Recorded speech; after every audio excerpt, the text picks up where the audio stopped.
All right. I think we're live. As always, I'll take the first minute here just to check on the connection and everything. As always, just watch the stream here a little bit in my window, see if we're all good to go.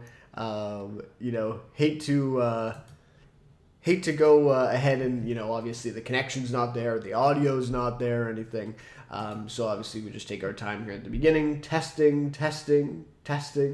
Looks like the audio waves are all going there, and we should be all good to go. So anyways, welcome to Let's Talk Television. Once again, this week, I think this might be one of our first, now the stream is saying no data, but it has a green light on it. So if anyone is here, let me know, obviously, if something's happening here, but it looks like it's still good. Now it looks like the window has changed. Now it says that it's a good connection. Okay, so hopefully we're good.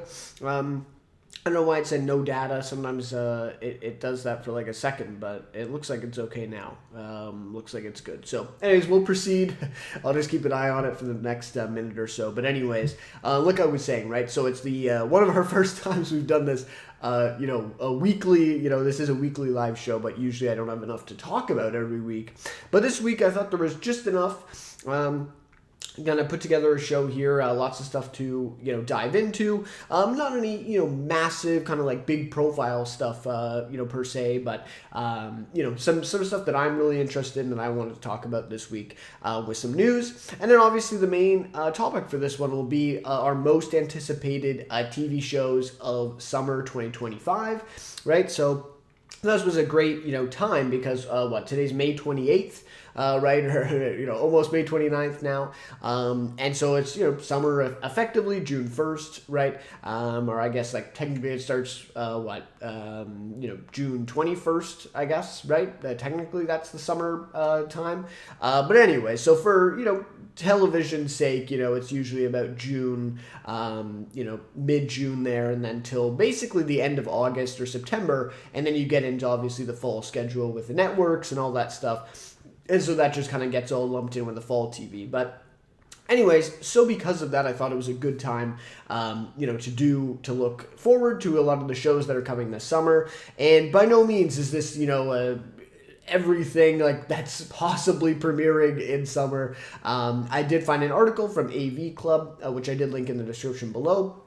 And so you can take a look at that one, and I'll be having it on screen, and I'm just going to go through some of the shows that they have on there. Obviously, some of them are on my own list, and so I'll talk about those. And then obviously some that I don't have on my list that even there's a few of them here that I haven't even heard of yet. And I spend a lot of time researching and looking into new shows and stuff. So some exciting stuff there. So we'll go through that. That'll be our main topic this week.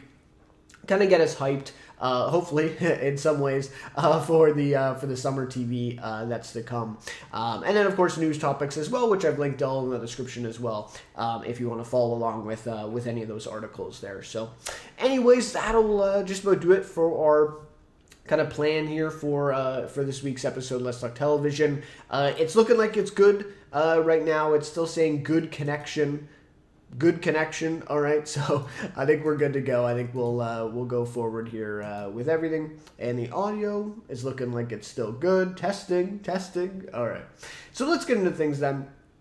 As we always do, I like to start off the episodes here starting with, let's just see if I can bring this up here on the screen. So I will have to switch the screens here when we get to the article, but for now we'll just leave it at this for now. Okay. So first I want to get into This Week in TV, of course. That's how we start off this show every week, every episode. And I have to say, this one's not going to be too long.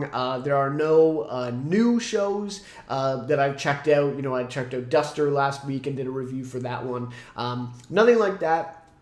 This week, to be honest, it wasn't too much. I've been a little busy this week, or especially over the weekend, and so it was really just two shows. It was The Righteous Gemstones, so I finished off season 4 finally. I was a couple weeks behind, actually, on that one, so I did finish that one up. I finished up the last, I think, 3 episodes or so of the season, and I did my review here on the channel. for season 4, and it was a review of the season, but also kind of like a general kind of look back, as it was the final season of the show. So it's kind of a look back. I spent some time kind of ranking the seasons and talking about it, how it fit in with other Danny McBride HBO shows, right, with Eastbound and Down and Vice Principals as well. So yeah, really enjoyed putting that video together. It's a little kind of sad, actually, that it's the end of the show and that's the last review I'll be doing for the show. So anyways, but yeah, so I did my review for that one. So obviously, if you want to hear more detailed thoughts, I think it's like a 30-minute video or something on the channel. So I'll go into it there. But just briefly, I think it's the weakest season of Gemstones, for sure. I think by a little bit, actually. It's the weakest season, but still some great moments and sequences throughout. To me, like, we'll have to see by the end of the year, but it's going to be right up there, at least top 3, at the very least, top 3 comedies of the year for me in TV, even though it's the weakest season of the show, right? So that just speaks to how strong Danny McBride is and how great all the other seasons have been of this show, of Vice Principals, of Eastbound and Down as well. So anyway, so some really great moments. I thought the finale, I really did quite like it. It felt a little bit more like a season finale and less of a series finale. And that's why I kind of raised the question in my review of, I wonder if they knew, right, that this was going to be the last season before they entered production or after they finished production, right? So that to me would just be kind of a question, because it almost seemed like it was the latter here, that they had decided after the production was done that they kind of wanted to wrap things up, because, I don't know, to me, I just expected maybe a little bit more of a finality to it, a little bit more of that feel to something that's a series finale for the show, and we didn't quite get that. And, in some ways we did, but not, again, nothing really more final than we have in any of the other 3 seasons so far. So that would just be my thoughts on that one. Like I said, still going to be easily one of my favorite comedies of the year. If not, it might be number 1. Obviously we have a lot to go here. We're going to look at some of the summer TV shows in a few minutes here, but, lots to go, but definitely will be up there for me. And then so that's basically it for Gemstones. Again, I review on the channel, so I don't want to go too far into it, but those are my thoughts there. So really great performances as well from the cast. Michael Rooker coming in, said Sean William Scott, I can't remember which one it is, but he played Stifler, right, in American Pie. So he is a great role. And then Megan Mullally, she's really great in this season of Gemstones as well, and gets a lot of screen time. So, want to give them praise. So then the other show I checked out is The Studio. I'm getting caught up on that.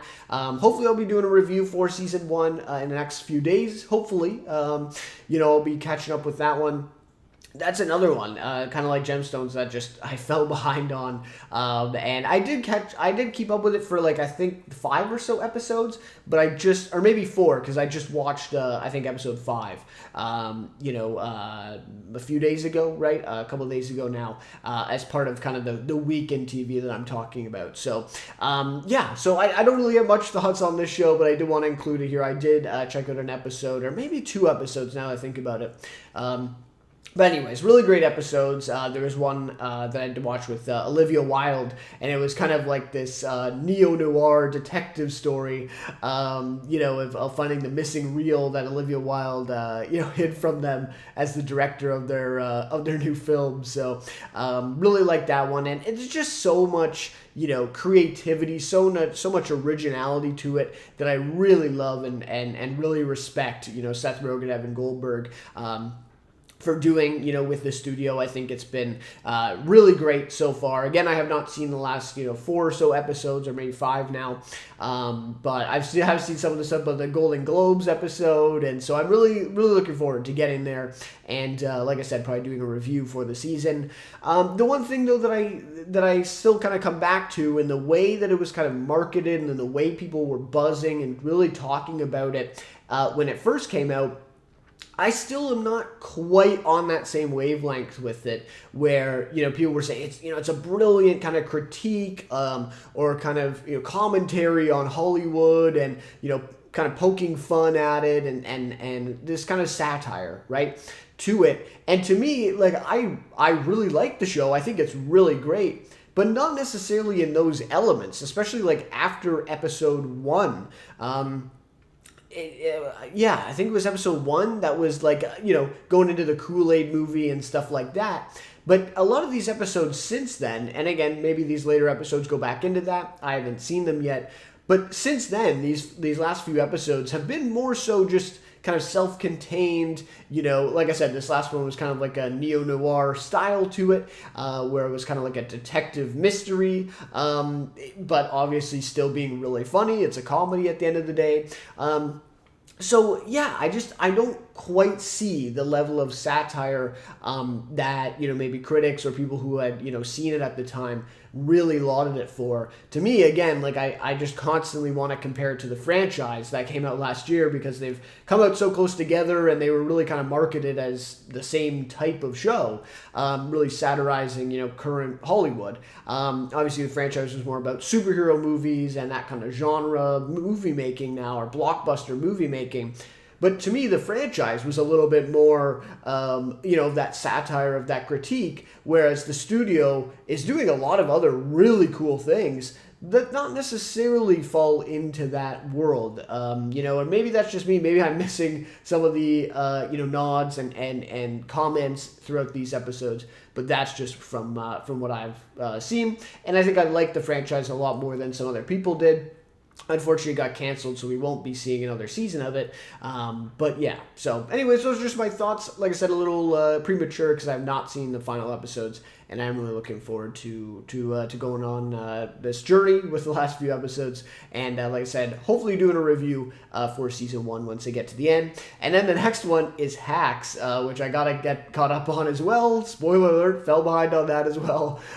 You see the trend, right? I mean, I think at one point 10 shows that were all on at the same time, airing like week to week, that I was, trying to keep up with, because I couldn't even really say I was watching them, right, because I fell behind. So Dark Winds is another one that I still have to catch up on, and I'm hoping, at some point maybe doing a review or talking about that season in some shape or form on the channel. So anyways, lots to get to, but yeah, Hacks is definitely up next in that regard. So anyways, that'll just about do it then for this week in TV. And I am also going to be paying attention to the chat a lot more because I've missed those a few times. Last episode I think I missed one again, but so I'm just going to be paying more attention to that as well as we go.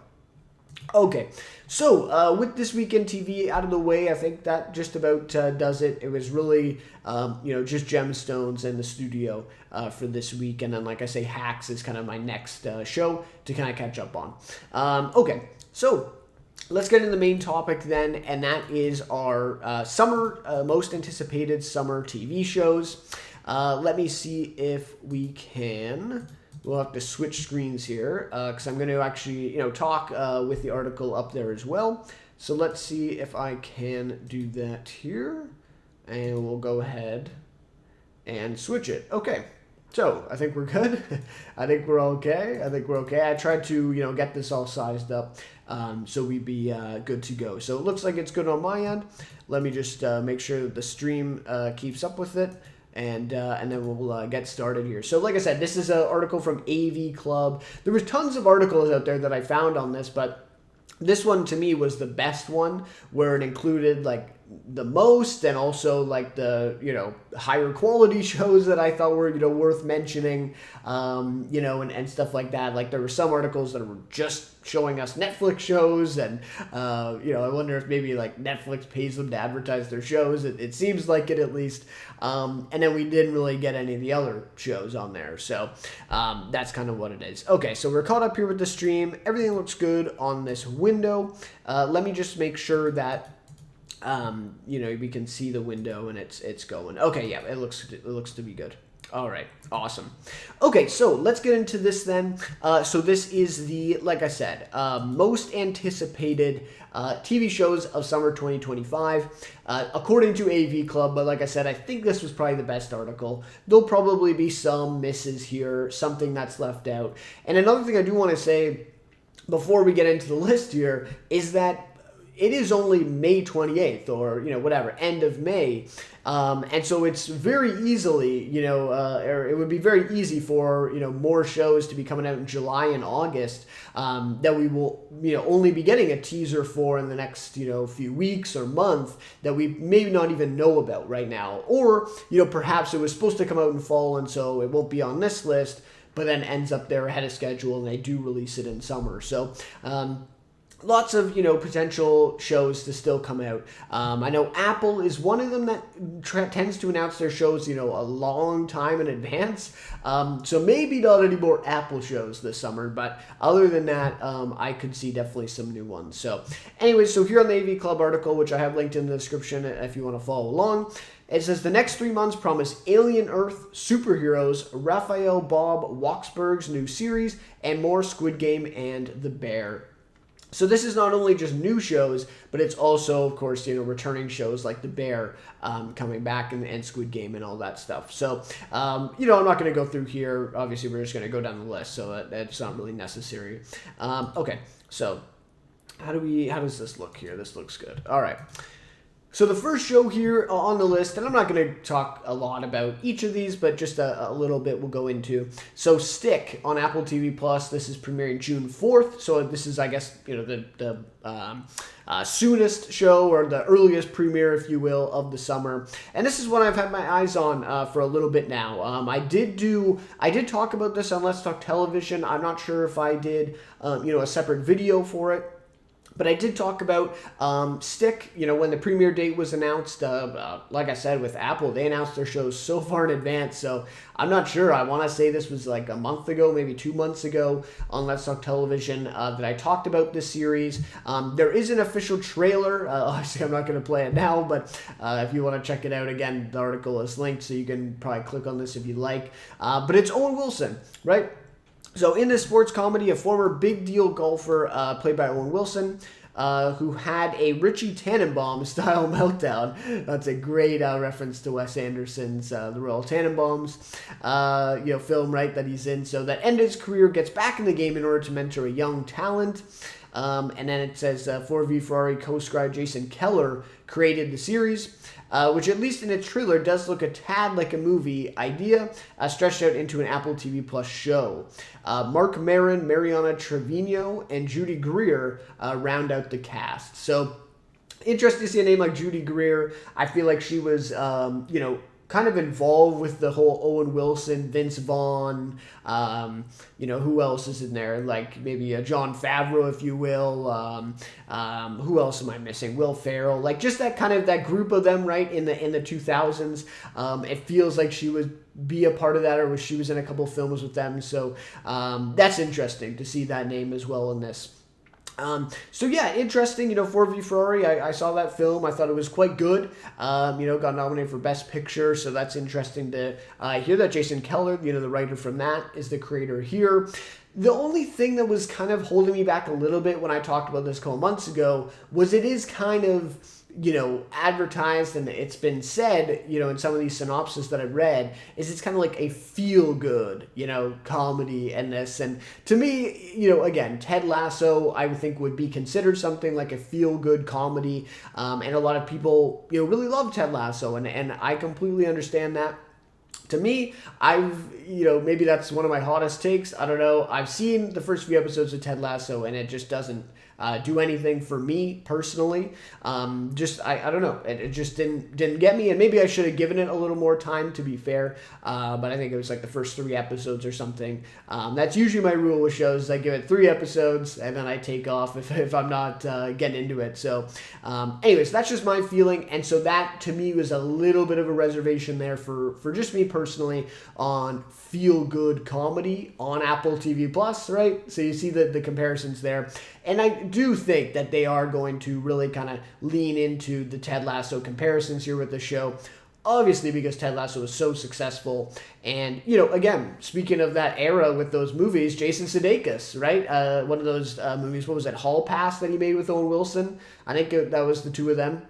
If I remember, I think it was Owen Wilson and Jason Sudeikis. But anyways, him being in Ted Lasso, and now you're putting Owen Wilson, another star of that era, into, this show called Stick. Terrible title, by the way, I will say. Terrible title to call this one Stick. I think some of the Apple TV Plus titles have been really weird lately. Even Your Friends and Neighbors, the John Hamm show that's out right now. Dope Thief, I thought was I think that, to be fair, that was named after the book that it's based on. But still, you couldn't come up with an original title. I mean, literally the show is them stealing dope, right? And then Your Friends and Neighbors. It's just so long and clunky to me. And even Stick, what does that mean, right? Like a golf club, like a stick of a golf, I don't know, right? I don't even think it corresponds to his name, the character that Owen Wilson is playing. But anyways, it is what it is. I am looking forward to this nonetheless. I have reservations, but obviously I'm going to check out the first episode. Love Owen Wilson and just about everything that he's done, really. And I think he's really funny. So hopefully they can bring some of that to the show. All right. Next is We Were Liars on, it says Netflix here, but obviously it's Prime Video because the trailer is on Prime, and it's very clear that it's a Prime Video series. So I guess that's wrong, but it's June 18th. Is this show, and yeah, I'm not going to go too far into this one. This doesn't seem really up my alley, obviously, but it says, scandalous drama, a wealthy family spending the summer on a luxurious island. So it's a YA thriller, obviously. It's based on the novel and adapted by the Vampire Diaries, Julie Plec and Karina McKenzie. And so, yeah, I guess they were involved in Vampire Diaries. I have watched quite a bit of Vampire Diaries. I don't think through the whole series, at least the first 2 or 3 seasons of that one. But anyway, so 8-year-old Cadence starts recollecting a horrible incident from her past. Family secrets emerge that could damage their reputation. So, anyways, it is what it is. If you're interested in that, I'm not going to go too far into it. The Gilded Age Season 3 on HBO. This is June 22nd. One of HBO's bigger shows, actually, I think, at this point, or at least for this year, especially with Night of the Seven Kingdoms now being pushed, as I talked about last week. Was that last week? Yeah, I think that was last week's show that we talked about that. So this one is one of their bigger ones, for sure. I have not seen the first 2 episodes, so I can't comment much, but it does look like kind of a high production value show. And Season 3 is coming back in June, so interesting stuff there. We have Ironheart on Disney Plus, June 24th. Have to be honest, just completely checked out of Marvel, really anything, TV shows or movies for a long, long time. So, yeah, I don't really have much on this. If you're a Marvel fan, obviously, maybe this is, means something. I don't know exactly what the kind of expectations for this are, whether people think it'll be good or think it'll be bad. I haven't watched this trailer, so anyways, maybe chime in if you'd like, but just another Disney Plus show. It does seem like they've really kind of toned down a little bit, and I think that's kind of, they've put that out there, that they're really pulling back on some of these Disney Plus Marvel shows, because we had, one premiering like every month or every 2 months there for a couple years, right? So I think this is one of the only ones. I think there's maybe like 1 or 2 other series this year on Disney Plus for the Marvel. So that's interesting to see, nonetheless.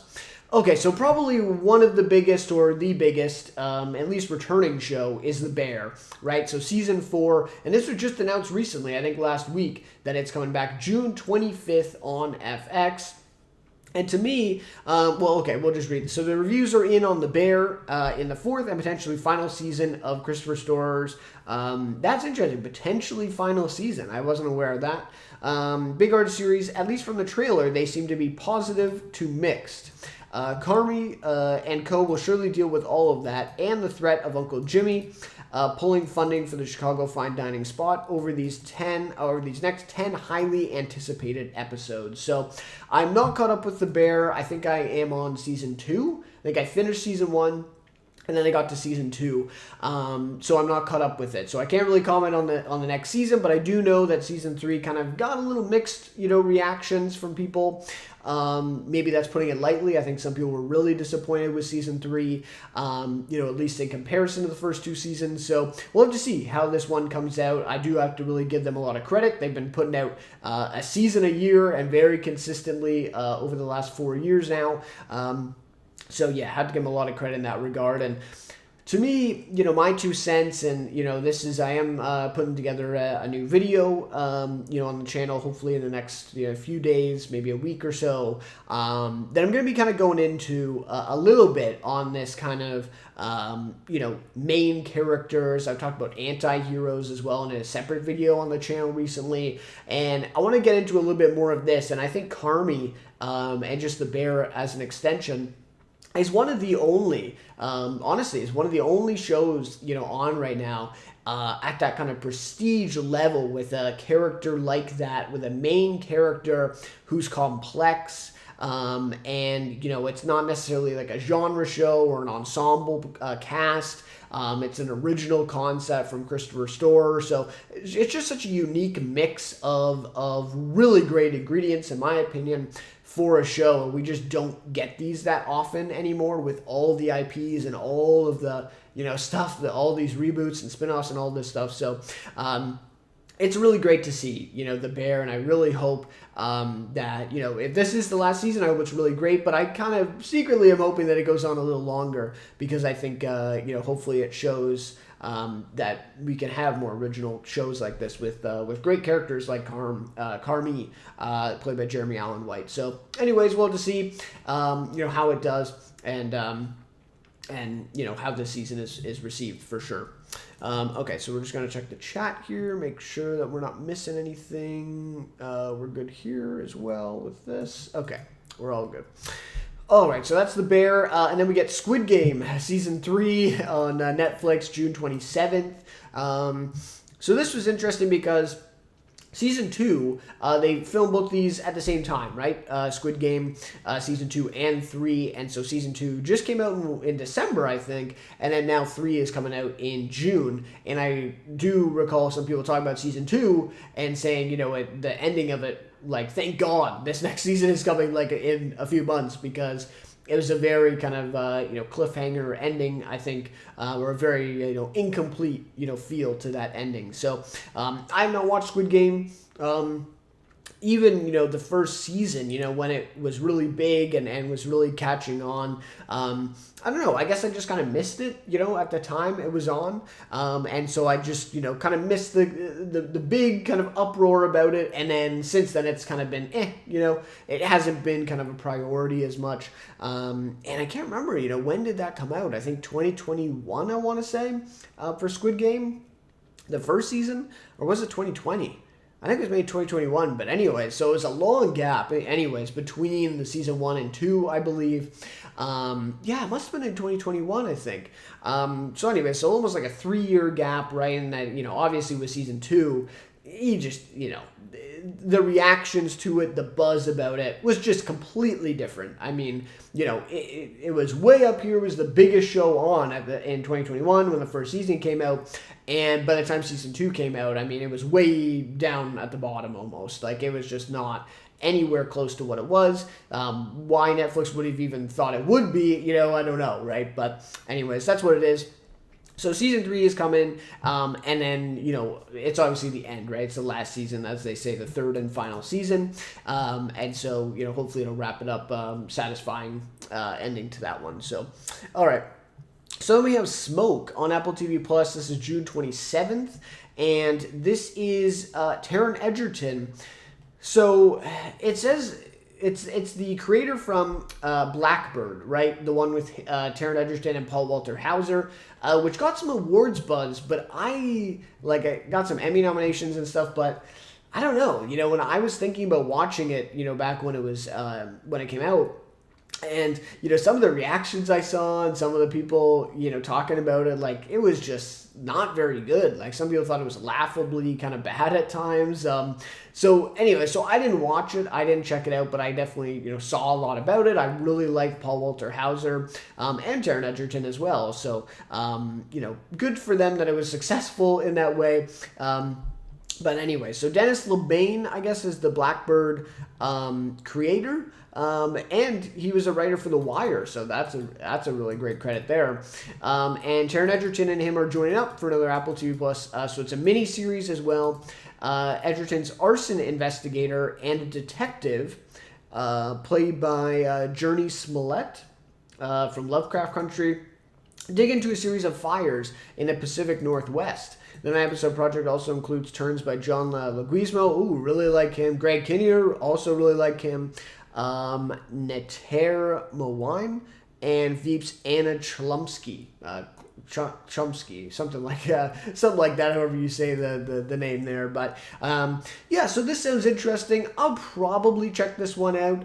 Again, hopefully it's a little bit better than Blackbird from what I heard about it. So yeah, maybe I'll check this one out on Apple. Like I said, I like Egerton, and it's a kind of an interesting premise there. Okay, so It's Always Sunny in Philadelphia, season 17. I haven't watched this show, so not much to say there. But July 9th, it comes out on FXX. So another new one that was interesting is Too Much on Netflix, and this is July 10th. So this is Lena Dunham and her husband, Louis Felber, cooked up this rom-com series for Netflix in which a woman from NYC, portrayed by Hacks Megan Stalter, which Hacks is on right now, so this is kind of a really good time to kind of market this show, and she's really great in Hacks. Each season, she's really gotten a lot better to me, and she's definitely a really important member of that cast for Hacks now. So a woman from NYC heads to London after a breakup and hits it off with a local, played by Will Sharp, who is in The White Lotus. He's been in a few other things. I do like him.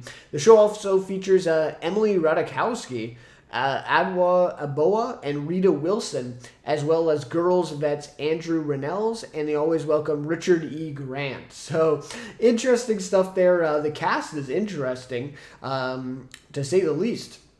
Have someone like Emily Ratajkowski in it seems, a little, it kind of gives you the vibe, right, of what that series is, obviously, because she's not, I'd say she's probably more known for, her modeling than her actual, acting, prowess, right? And so maybe we're going to have her kind of, maybe that's the tone of the show, is more leaning into that rom-com style, and less of, a realistic kind of portrayal of a story here. So anyways, it is Netflix too, so they like to lean into that kind of thing. So anyways, seems interesting. I just thought this was cool because Megan Stalter was in it and, leading, it sounds like, the show, along with Will Sharp. So, yeah, interesting stuff there with Netflix. I don't know if I'll check that out, but it is definitely one of the, more noteworthy new shows that is coming out.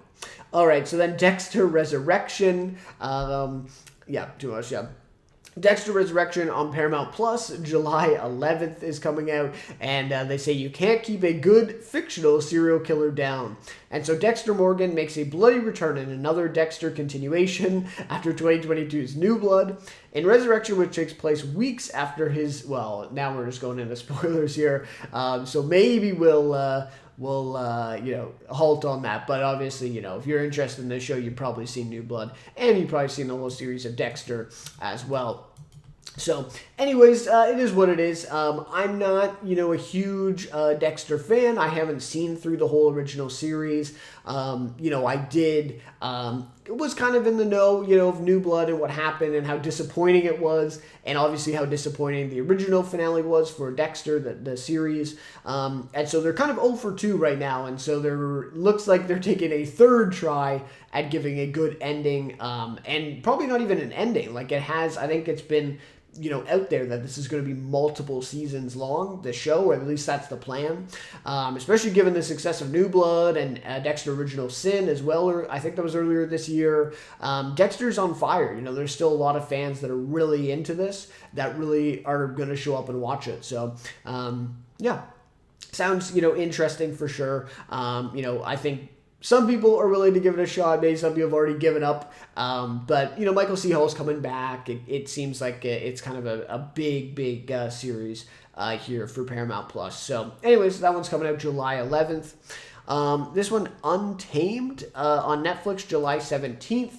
Co-created by American Primeval's Mark L. Smith and his daughter Elle Smith, this drama centers on a National Park Service special agent played by Eric Bana, who investigates a string of brutal killings in Yosemite that, yes, tie into his past. Helping him with the case are his loyal friend and boss, a rookie agent, and a former Army Ranger, who are portrayed by Sam Neill, interesting, Lily Santiago, and Wilson Bethel, respectively. So I didn't know about this one until just looking at this article. And American Primeval was a show that premiered, I think it was the first week of this year. Unfortunately, I did miss it. I do, maybe by the end of the year I might still go back to it because I did hear some good things on it. The production quality alone just looked really crazy. I can't remember who was the star of it though now. Oh, I think it was Taylor Kitsch. That's right. I think it was Taylor Kitsch and I want to say Betty Gilpin, if I remember correctly. But anyways, the production quality looked crazy on it, looked really cool, and I just missed it, unfortunately. So still a chance to go back and look at that one. But to, obviously it's, co-created by this guy, behind American Primeval, so I'm getting the sense that it's going to be on kind of maybe that kind of level, exploring, more of, like they say, the past, right? So more of the kind of historical angle maybe to this. But it sounds like it takes place in, in current day. So maybe they, like I said, they kind of, weave that together and they look at that. But interesting cast here, Eric Bana and Sam Neill. I think I've heard of, Eric Bana, seen him in a few things, and then obviously we all know who Sam Neill is. So interesting show there. That sounds kind of worth checking out. Then we have Washington Black on Hulu, July 23rd. Sterling K. Brown, whose Hulu drama Paradise, yes, I have heard of that one, did not see it though, was hit earlier this year, returns to the streamer in Washington Black. Taking place in the 19th century, the series charts the life of the eponymous intelligent 11-year-old boy played by Ernest Kingsley Jr., who was born on a Barbados sugar plantation. He's forced to flee after a troubling incident and goes on a globe-trotting adventure that gives him the courage to stand up for himself and fight for what he believes in. So, I'm not sure. So they're saying it's based on this 11-year-old boy, but then Sterling K. Brown is in it. So I'm not sure how he comes into play. Does he play the older version of the boy, and maybe they're kind of playing with different timelines here? That could be. That's interesting. Maybe I want to learn some more details about that, but that sounds interesting for sure. Again, probably something worth checking out there. I wonder if it's a kind of a limited series or if it's, based. It doesn't say if it's based on anything. So interesting stuff there. But yeah, definitely sounds worth checking out. Sterling K. Brown, obviously, one of the best actors in TV for quite a while. So great to see. And Chief of War. So this is one I've also talked about on the channel. I have done a video about it. This is Jason Momoa's new Apple TV Plus series that's coming out August 1st. And, as they say, the 3-season run of the show C that Jason Momoa was in, I remember, that was at the start of when Apple TV Plus was doing actual scripted original shows. Mixed reception, I would say. I think that's a fair thing to say on that show. Over the time it was on, but you can't deny, Jason Momoa's, presence, his ability to, command the screen, command an audience, and so, and this one I will say, it's very much based on, Hawaiian history, right? It says that he stars as a warrior named Kaiana, who tries to unify the Hawaiian Islands before Western colonization takes over. And yeah, he's a co-writer. He directed the finale. He stars in it. He's a producer on it. So he's really in on this show. I also have heard that the whole show they speak Hawaiian or the dialect there, and there's going to be subtitles. For the show. I don't think they're going to speak English at all. Maybe the colonizers, obviously, that come in will speak English, but, or I guess, in Hawaii, yeah, maybe English, I guess they would speak, or Spanish they might come in too, but, anyway, so it seems like he's very dedicated to this. A lot of stuff is, being put into this to make it realistic, to make it feel authentic, and I think that's great. Everything around the show and what they've said sounds really promising. We'll just have to see. And I have no doubt that the action, the cinematography, all that stuff is going to be really great. It already does look great in the trailer that came out last week as well that I watched. It's just the writing. That's what it comes down to ultimately is, and that's what happened with C as well. The writing just kind of went off the cliff in the later seasons. And with this show, I think that's going to be really important. So we'll have to see. We'll have to see what happens, but really great. This is one of my most anticipated for the summer for sure. Okay. So Wednesday on Netflix, I did not see season 1. I don't know much about it, but they are splitting up the parts. So part 1, and this is season 2, right? Of Wednesday. Yeah, so they're splitting season 2 into two parts. So season 2, part 1 is August 6th, and then September 3rd is part 2 of that one. Eyes of Wakanda on Disney Plus, another Marvel show, and like I said, maybe this is the other Marvel show. And this one looks like it's an animation project though, so it's animated, and it's about Wakandan history and warriors, told through the lens of fighters who travel across the globe. So, anyways, again, don't really know much about that, but that is there. Outlander, Blood of My Blood on Starz, August 8th. I think this is a spin-off of Outlander, right? A prequel that promises 2 parallel love stories, reveals how Jamie's mother and father became a couple, and it also unpacks the saga of how Claire's parents met and fell for each other during World War I in England. And so they say expect to see younger versions of familiar Outlander characters and all this stuff. So really interesting. I didn't even know that this was happening, that they were making a prequel of Outlander.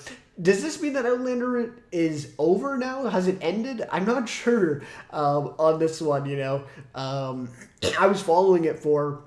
I don't think I've really ever watched it, but I've just been kind of following alongside of it, for the first few seasons, and then I just couldn't believe that it was still going on. So this is kind of funny that they're making another a prequel series, it looks like, a spin-off of this one.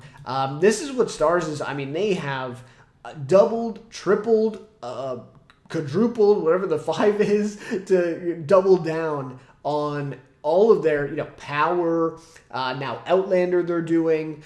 There was another show on Starz as well that they are, going all out for. But Power is a big one. There's like 4 or 5 spinoffs of Power, and I watched Power. I don't think I watched the final season, but I watched 5 seasons, 5 years of Power, and I don't know. Like, that's just not, to me, that's not a show that deserves 4 spinoffs, but that's kind of what Starz has decided to do. So seems like they're doing the same thing with Outlander here. All right. So let me just go back here, check the chat a little bit here, and see. Feel free, by the way, to put any thoughts in chat, if you're watching. It doesn't have to be about this stuff, but just any TV stuff at all, and we can talk about that as well. Okay, so we're almost done here. I don't want to take too much longer. So anyways, Alien Earth is the big one, right? It's my most anticipated of the summer. I think it's the highest profile show here. It is on FX August 12th, and I just did a video on the channel as well as talked about this in last week's episode, where we got the premiere date, we got some pictures, we got the first look at the series, a lot more details about it as well. So definitely, if you're interested in that, definitely check out that video that I have on the channel. Kind of clipped it up a little bit from what we talked about, and I've included all the photos, all the first look stuff in that video. So yeah, definitely some interesting pictures. Though to be completely honest with you, it still doesn't really give us that much. All of these teasers, even this teaser right here, we have yet to see a frame of actual footage from the show, or at least of like any of the actors in the show. So it's all been kind of special effects, stuff that they've made specifically for a teaser video. So, is what it is, but we did get a lot of details. The cast and all that stuff has been announced. Timothy Oliphant, Alex Lothar, and then Cindy Chandler's playing our main character. Essie Davis, David Riestal, and there's some other names in there as well. So, Anyways, and of course it's Noah Hawley, from Fargo, coming in and tackling Alien here. So yeah, this is my most anticipated for the summer, but also maybe the rest of the year too. I'm a huge fan of the original Alien film, probably one of my favorites of all time. The second film right up there. I really like the third one as well, probably more than some other people. So even Prometheus, Alien Covenant, I quite like. So I'm really looking forward to this one. I think now, like I've said all along, I say every time when I talk about this, there's potential for this to be really special, but I think there's also potential for this to be kind of disappointing at the same time. So we'll have to see where this comes in, but I do definitely envision a world where this could really disappoint. But anyways, hopefully not. Hopefully we'll see what happens. But August 12th for that one. Peacemaker Season 2 on HBO Max there, August 21st. And this one, I did watch season 1, not all of it, I don't think. I did really like the first episode at the premiere of Peacemaker. I thought was actually really cool. I mean, again, for someone who's not really into the superhero genre that much and doesn't really, dabble in that world too much, to be honest. I thought the first episode was actually really quite refreshing. It was just really funny, outside of the superhero stuff or anything else, of that nature. It was just a really great comedy, and James Gunn is such a great comedic writer. Some of the darker humor that he goes into as well, I thought was really fitting for this character. I thought John Cena actually plays the character really well. And of course, that intro sequence is just amazing, right? So anyways, once it started, getting into the season, I kind of, felt a little more distance from it, and just kind of stopped watching. But I might catch up on season 1 to watch season 2, because I was really impressed with some of the episodes in there. So anyways, and of course I hadn't seen Suicide Squad, and so that also created perhaps a little bit of separation from me to the story here going into it. But anyways, really looking forward to see what the reaction is for season 2. Season 1 I think was really well received, and so I think a lot of people are really looking forward to this, and this would be probably one of the most anticipated shows, just kind of if you polled the general public for the rest of the summer for sure. All right, so just a few left here. So Long Story Short, and this is the new show from Raphael Bob Waksberg, who is the mind behind Netflix's brilliant BoJack Horseman. So it's another animated show. And kind of goes into the details here on this. But Paul Reiser is in the cast, Lisa Edelstein, Max Greenfield, and Abby Jacobson. So I only know Paul Reiser out of those names, but sounds interesting. I'm not a big animation guy, and I've heard obviously great things about BoJack Horseman. So I think the expectations are pretty high for this one. Another animated show from the creator of that show. So we'll have to see how that turns out. August 22nd. This one is a really kind of intriguing one, right? I don't want to say it's I'm excited for it or anything because of the subject matter, but it is Devil in Disguise. It's going to be on Peacock, and it says the date is TBA here, but they've included it in the summer list because it sounds like it's going to be by the end of the summer, probably August time, I think. And it is the story of John Wayne Gacy, the killer clown, right? The serial killer, who says murdered at least 33 young men and boys in the 70s before he was caught, and has been told many times over. Now Peacock gives the tale yet another spin in a limited series inspired by its own 2021 docuseries. And this was something that was confusing to me because when I first saw this, I knew about this docuseries and I was like, didn't Peacock or NBC already do a series called Devil in Disguise about John Wayne Gacy? And I'm pretty sure the docuseries is named like John Wayne Gacy, Devil in Disguise. And now this scripted series is going to be called Devil in Disguise, John Wayne Gacy, right? Or something along those lines. So it's very similar. It's like pretty much the exact same series, only now it's scripted and it's going to be kind of more dramatic, more of kind of a fictional thing here. And I think it's pretty obvious, and I do want to get to the cast because I think the cast is really great for this. But it is interesting because I think it's pretty obvious here the connection between Monster, the Jeffrey Dahmer series that Ryan Murphy did for Netflix, and even the Menendez brothers. I think that's Menendez brothers. Is that their name? Menendez? Anyways, the two brothers, right, that they did the recent season of the Monster, they're calling it now on Netflix. So it's pretty obvious that Peacock has now seen that success of that show, of kind of a scripted version of that story that we all know, and of these infamous, serial killers. And so now they're kind of trying their hand at it as well. So that, seems to be the clear connection there. But the very interesting thing about this that I'm kind of, find this intriguing, over the fact that it's probably just kind of a retelling, reframed version of their documentary series that's already out, is that the cast, I think, is really great here. Michael Chernus is playing John Wayne Gacy, and of course he's Rickon from Severance.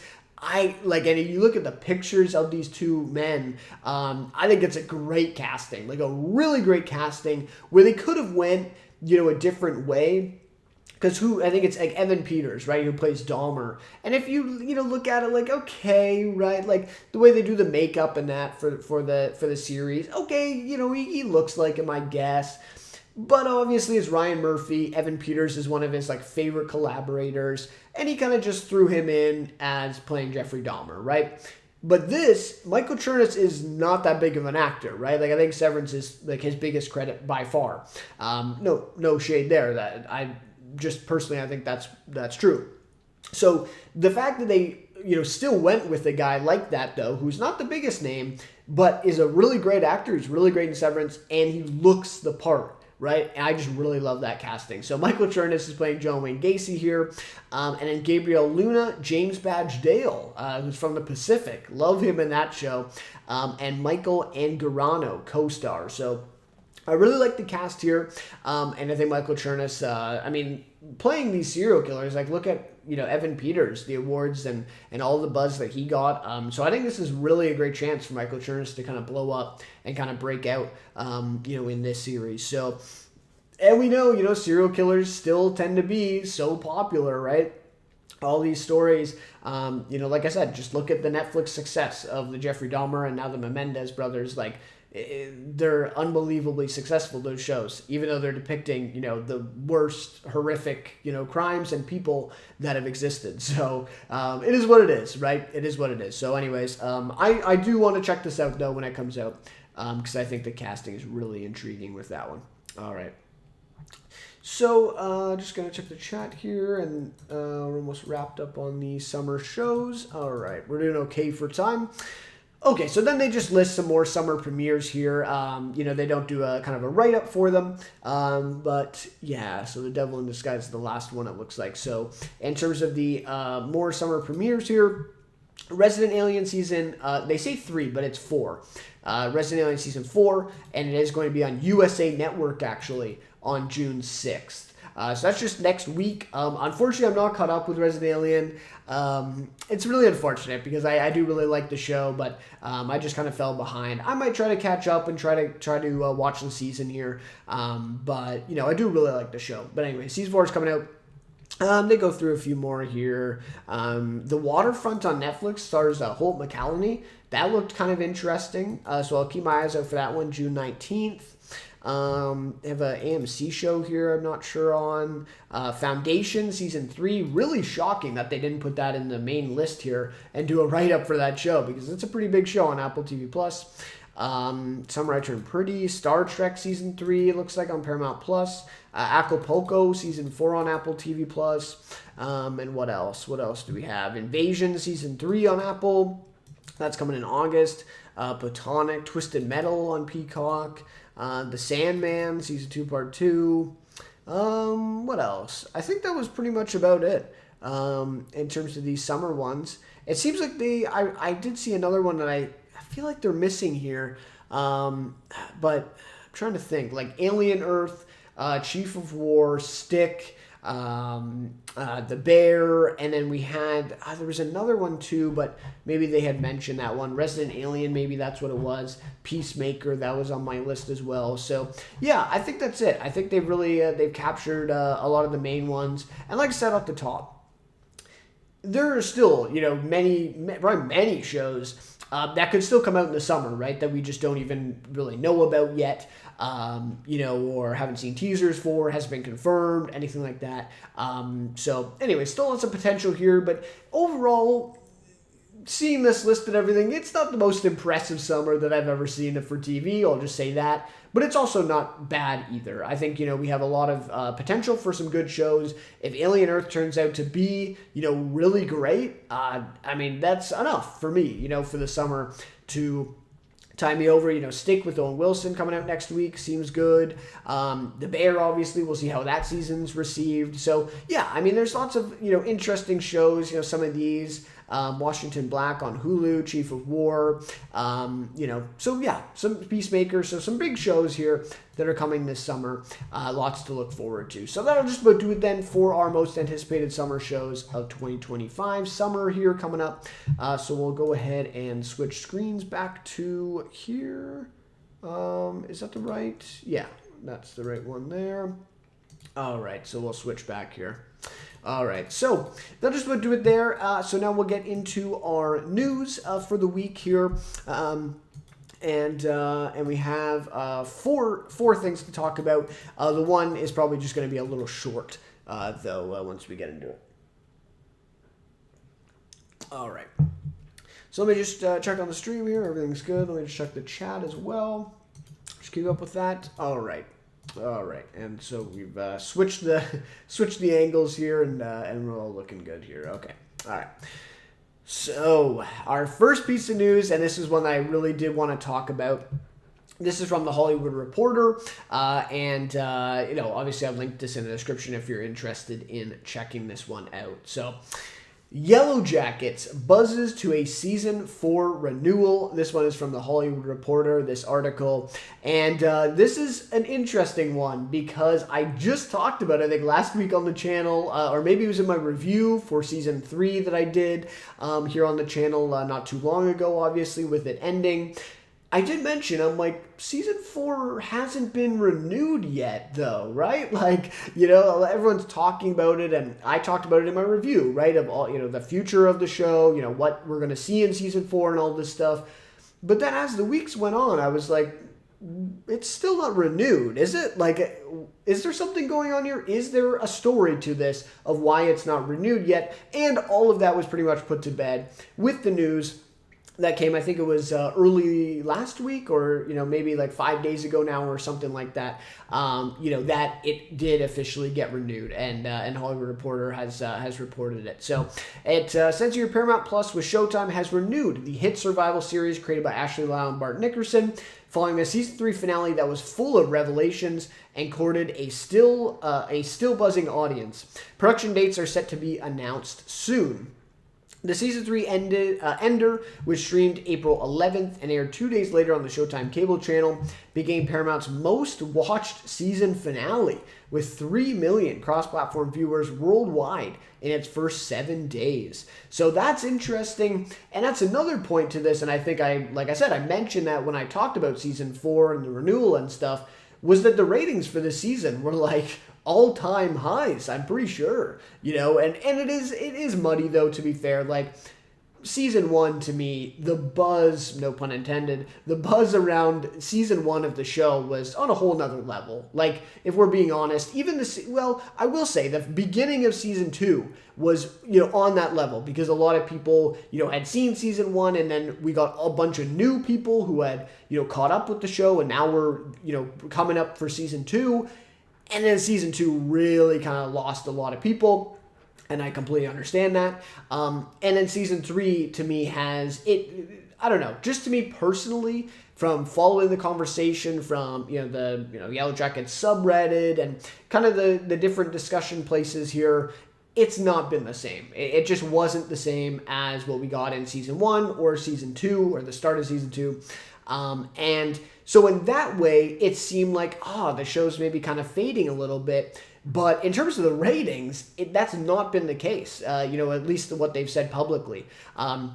So, obviously, I say that because a lot of these streamers, right, we don't really truly know what the numbers really mean. They say 7 days worldwide, they got 3 million viewers. There's really no verification for any of this, right? This is just what they're saying. Anyways, with all that being said, the ratings were really great for this season, and so it seemed like a no-brainer for them to renew season 4, and so that's what I was just wondering why the announcement was taking a little bit longer.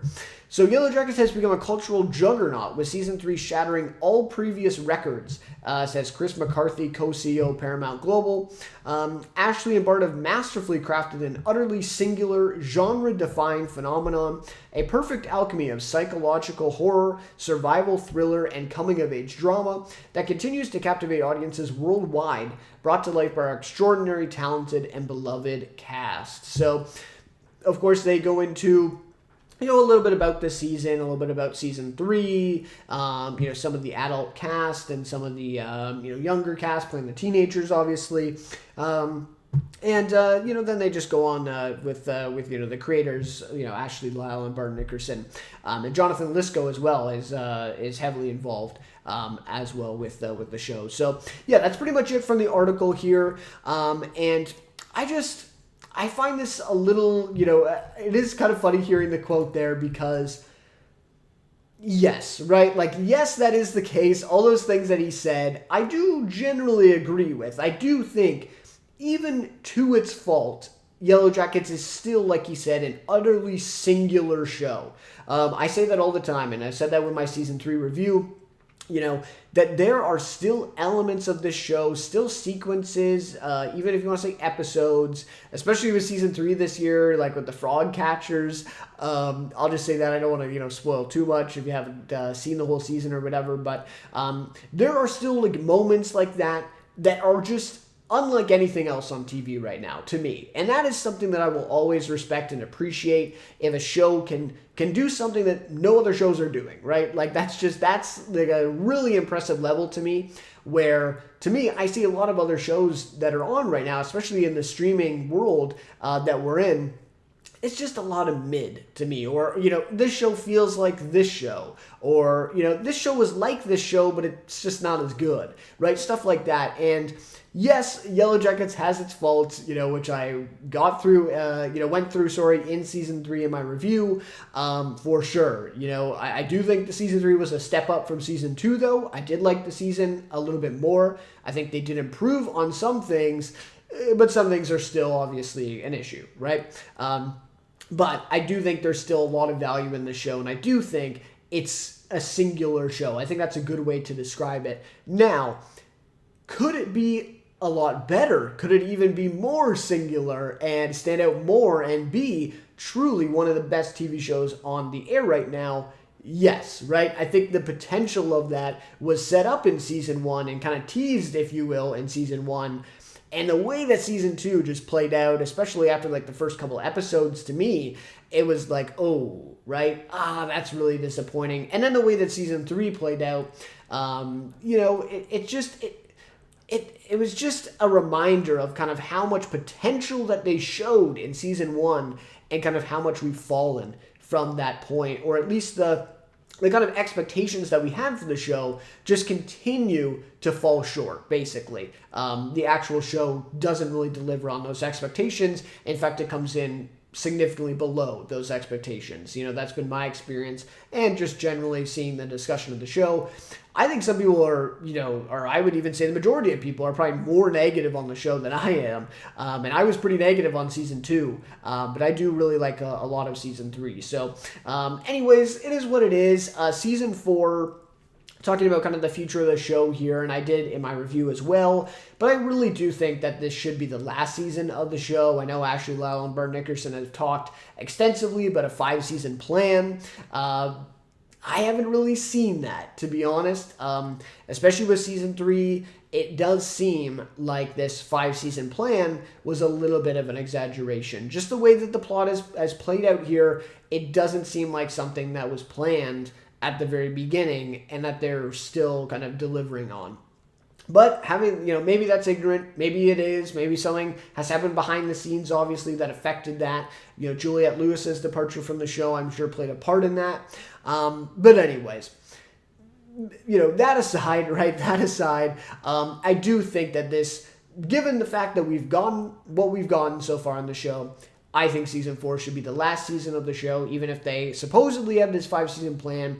I really feel like they could wrap it up easily in this last season. I think, getting to the point of a season 5, you would have to do something different. Like, maybe you see the teenagers rescued at the end of season 4, and then maybe season 5 is like, exploring, their lives right when they get back home and adjusting back to normal life. And then obviously seeing how that has, basically, rolled, like a snowball, right? And snowballed into what they've become in their adult lives. So maybe something like that, but I don't see how you can go into a season 5 without them being rescued and home, the way that season 3 has ended. That's just my opinion. Again, maybe they have some more things up their sleeve, but the way it looks now, I just think season 4 would probably be the best time to end the show. That way it doesn't go on too long. You are able to tie up the story in a satisfying way.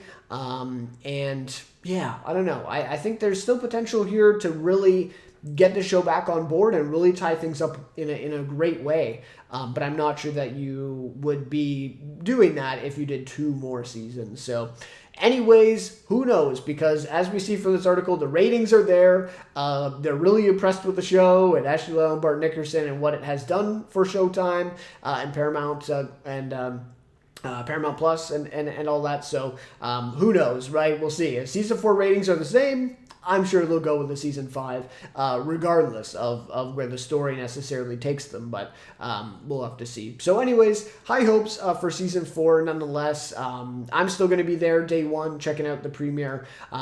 Though I am kind of curious. They do say here that, no production dates have been announced or they'll be announced soon.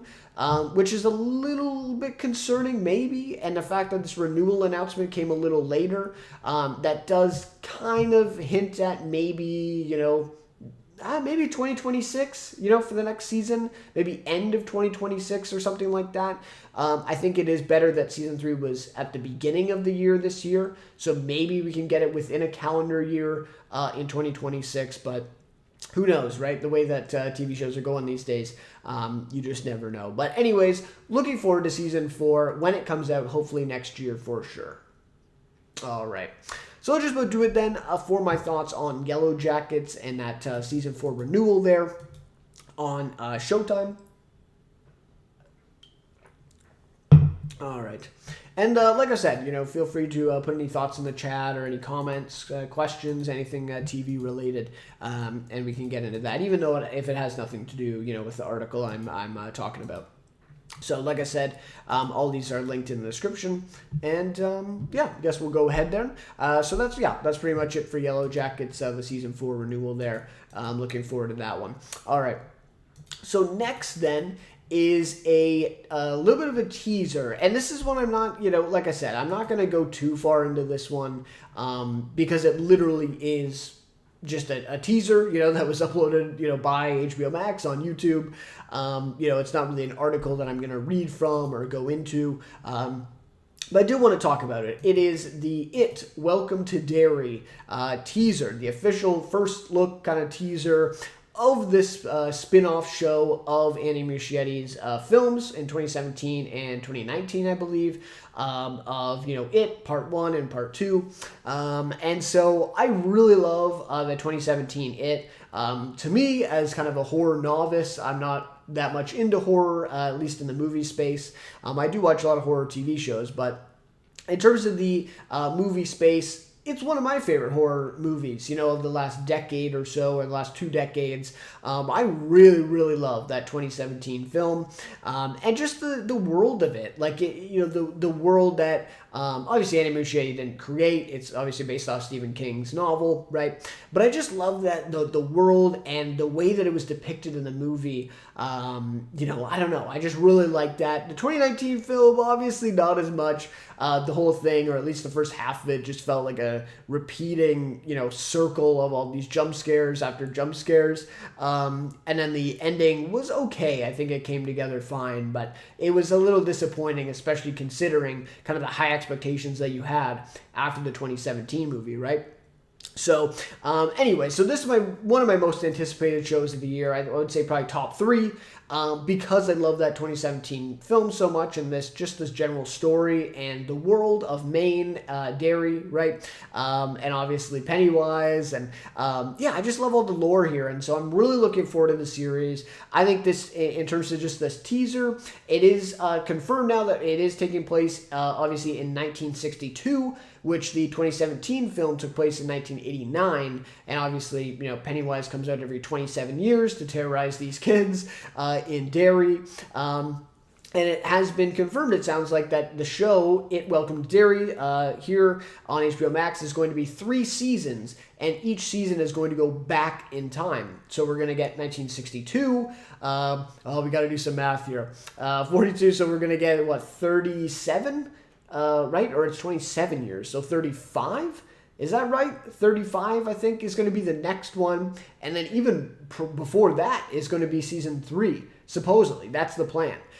So really interesting. I think that's fascinating to be able to go back in time, go back into, at that point, we're going to get into like the 1910s, right? Or 19 teens, something in there. So, it'll be 1910, right? Yeah, I think that'll be the year for that. So, really intriguing. This teaser doesn't show all that much, but I think, I've seen some people say it's the perfect teaser. I agree. It doesn't really show that much. It does show Taylor Page, Chris Chalk, and there's a few other actors in here that I do recognize from the teaser who I really like. I really like both Taylor Page and Chris Chalk. And they're playing, adults in this world. I think Taylor Page is playing the mom of one of the kids, right? I forgot what they're called. Are they called the Losers Club, or is that kind of a Stranger Things, thing? I forget, but no, I think it is a Losers Club. But anyways, obviously Stranger Things kind of borrowed a little bit from it, as you could tell, when you watch the 2017 film and then you watch Stranger Things season 1. Even though season 1 came before that film, but once you see kind of a modern adaptation of the story, you can tell that they borrowed from it for sure, and just then kind of the general Stephen King, the way that his stories are told. So, anyways, so really, looking forward to this. The cast members seem really great. I will say the kids look very young. I would say they look younger than the 2017 version of the kids. Obviously they're playing different kids, but just like those kids looked a little older in the way that the actors that were cast for those roles. Whereas this one, the kids look even younger than that. So I wonder if that was kind of a conscious decision, or maybe some of these actors just look a little younger than they actually are. That could be the case as well. So May 1962 is when this season 1 takes place of It Welcome to Derry. And of course, my favorite part of the teaser, great music, by the way, that was used in this, but also, of course, Bill Skarsgård is coming back. It's Bill Skarsgård, right? He's Pennywise. I always get all the Skarsgårds mixed up, but I wonder if they talk about the cast at all here. They don't. But anyways, I think it's Bill Skarsgård who plays Pennywise, of course, from the Andy Muschietti films. And he is coming back as Pennywise for the series here, which is amazing. I think they were really trying to get a different actor to play Pennywise, and I think a lot of people, kind of pushed back on that, and I think they kind of understood, if we're going to make this series, there's only one guy that we can get to play Pennywise, and that's Bill Skarsgård. So he's just so great, and to see him again in this will be great, and we get a glimpse of him at the very end of the teaser. So, yeah, man, I'm really looking forward to this one. We do get also the confirmation with the teaser. Let me just see here.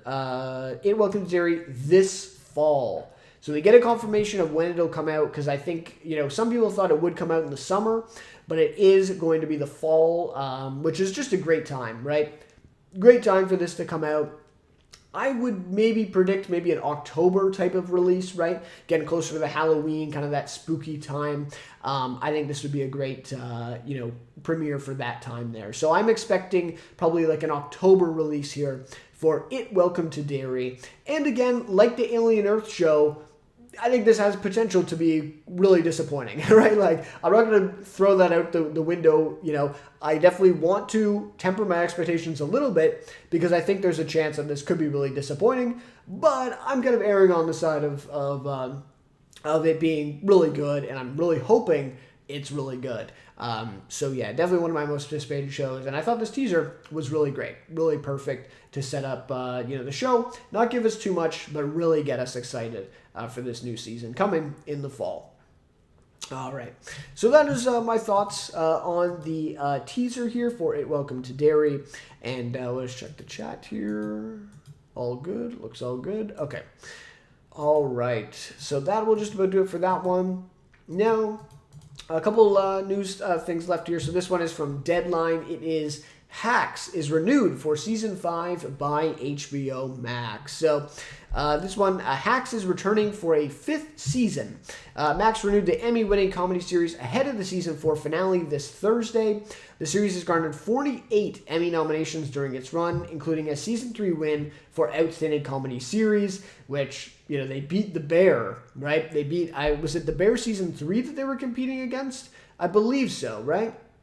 I think it was The Bear season 3, or maybe it was even season 2, actually, now that I think about it. But anyways, they beat The Bear, which was kind of a huge upset to a lot of people. They really expected The Bear to obviously win, even though it really shouldn't even be in Outstanding Comedy Series, but that's another discussion. But yeah, it won. It won Outstanding Comedy Series. So it says Hacks has been a top 5 series on Max since its season 4 debut in the US and a top 10 series globally.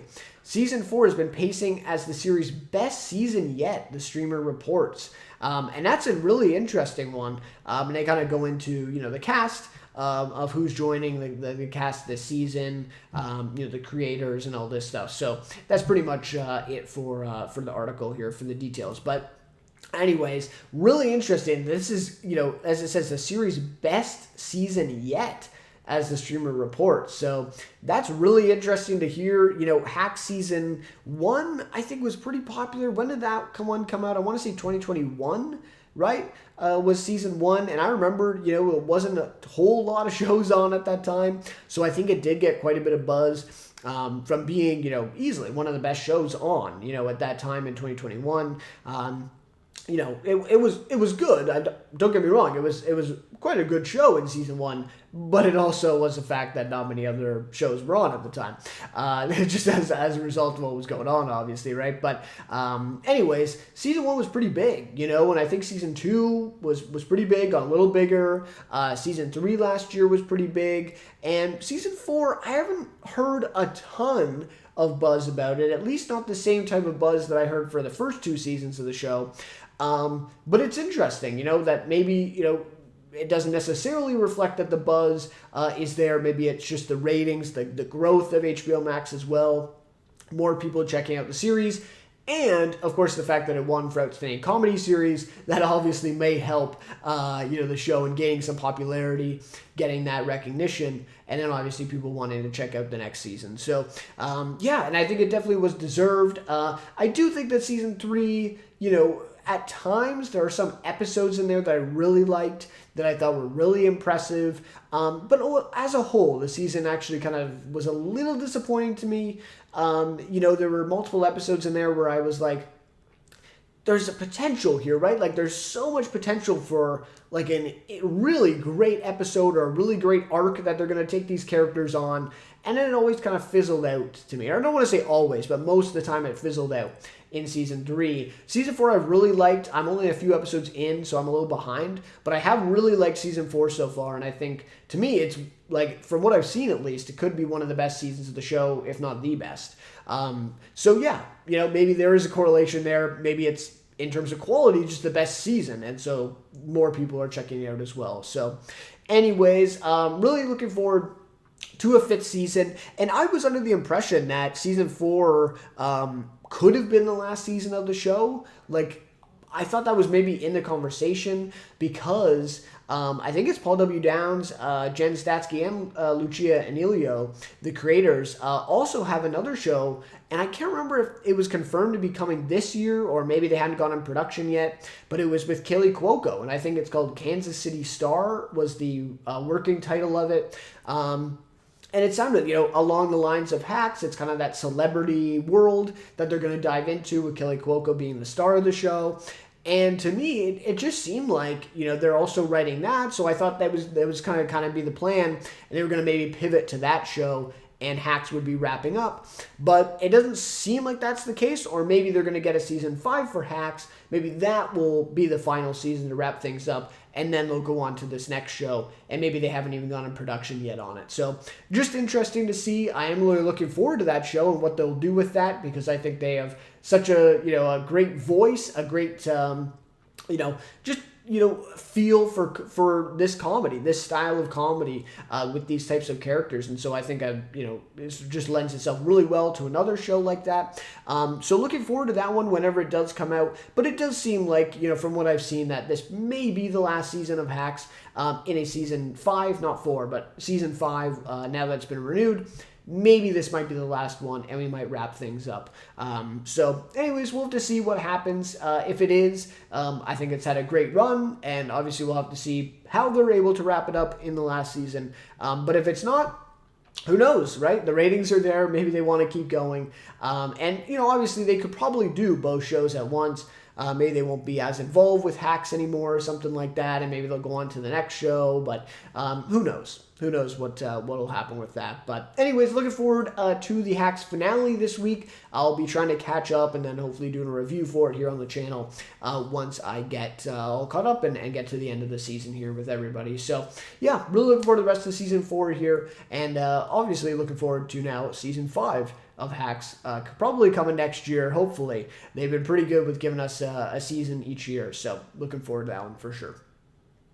All right, so I'll just do it for that one. And then the last news topic here, I'm not going to say too much on this one, but I did see it I think it was today that it came out. And how are we doing for time? Okay, the time is pretty good here. So so that's the Hacks Renewed for season 5, and this one I just want to dive into here. Not gonna be too much, but it is J.K. Simmons to headline the Westies MGM Plus series. So this just sounded really intriguing to me. A name like J.K. Simmons, really love him. Obviously from Whiplash, and he got nominated. He won for Whiplash, and then he got nominated for We Are the Ricardos, or what was that name? What was that movie called? Being the Ricardos, I think, from Aaron Sorkin a couple years ago. So anyways, really great actor, J.K. Simmons. He was also in the Star Show Counterpart, which I watched the first season of back in, I think, 2018 or 2017. So he's been tapped as the lead, I guess, for this new series, a period crime drama from showrunner Chris Brancato. And he is, I believe he had some sort of credits from The Wire, I want to say, but he also co-created Narcos, right? Season, or like the first show before Narcos Mexico. He co-created Narcos, which I really liked, the Pablo Escobar story there for the first couple of seasons of the show. I thought, I really liked Narcos at the time. And so, yeah, I think it's just interesting, to hear a guy that was involved with that. I think he has some writing credits from The Wire as well. And the other big one is, the show that's going on right now, which is, what is that called again? Godfather of Harlem. That's the one with Forrest Whitaker, I believe. And that's going into season 4 this year as well. So you see the comparisons. I definitely see a parallel here between Godfather of Harlem and this show that's coming out. So it's set in the early 1980s when the construction of the Jacob Javits Convention Center on the Westies' home turf in Hell's Kitchen, New York, promises a financial windfall for the Irish-American organized crime gang. Despite being outnumbered 50-1 by the 5 families of the Italian mafia, the Westies' legendary brutality and cunning have given them the leverage necessary to share the spoils through a fragile détente. But internal conflict between the brash younger generation and the old school leadership threatens to set a match to this powder keg, which will sweep the Westies into the FBI's ever-deepening investigation into the Italian mafia. So some really fascinating, stuff that they're going into here, that the time period, the material that they're going into with the mafia and the Irish American, organized crime and kind of the competing factions there. Just so much to mine here, I think, with this show, with that concept, right? So Simmons plays the charismatic and ruthless leader of the Westies, and has this criminal ambition, calculated brutality, and so really interesting. A guy like J.K. Simmons, I think this is a great casting as well to play a character like this, and it's a big name, right, for a show on MGM Plus. It's a big name to get him. I'm not sure if they'll get that many other big names for the cast, but to see him leading the show is enough for me. I think this sounds really interesting. And I have not seen Godfather of Harlem. I have heard some good things about it. I've heard some mixed things about it, right? But I don't know. I just think this time period, the concept is just so fascinating that even if it's not, the deepest show or the, most well-written show ever, I still think, J.K. Simmons is going to give a hell of a performance probably, and this is going to have some great stuff in it. So, so they go on and they say production on the 8-episode series. So I wonder if it's going for multiple seasons or it's just going to be a limited series. But it is 8-episode series is slated to begin in July in Toronto, which is kind of interesting actually because obviously it takes place in New York. Just wonder why they don't shoot it in New York. Obviously it's the tax credits and wherever they can get the best bang for their buck perhaps in production, but anyways, so to begin in July, so that probably means you're looking at probably next year, obviously, right? If it's July, they shoot for about 3 or 4 months, something like that. That takes you into like November or maybe October or something like that, right? So anyway, so this will probably next year, probably spring or summer of next year. But I just think this sounds really cool. The concept's great. Love J.K. Simmons. I think he'll bring a lot to this. So just wanted to kind of shout this one out. Or just mention it here so that, when it ends up being a really great show, maybe next year, I can look back and say, you know what? I knew about this show and, I had this, I had it on my radar. Definitely something I'm adding to my kind of list looking forward at shows now, and definitely will be in my most anticipated for next year. Once I get around to that, at the year's end and we get hopefully more news, maybe a teaser or something like that as we get closer to, and hopefully more casting announcements as well. All right, so that'll just about do it for that one, and then that'll just about do it for all of what we have here for this week's episode of Let's Talk Television. Went through the summer shows, we have Yellow Jackets, the It teaser, the Hacks news, and the J.K. Simmons news there at the end. That's about it.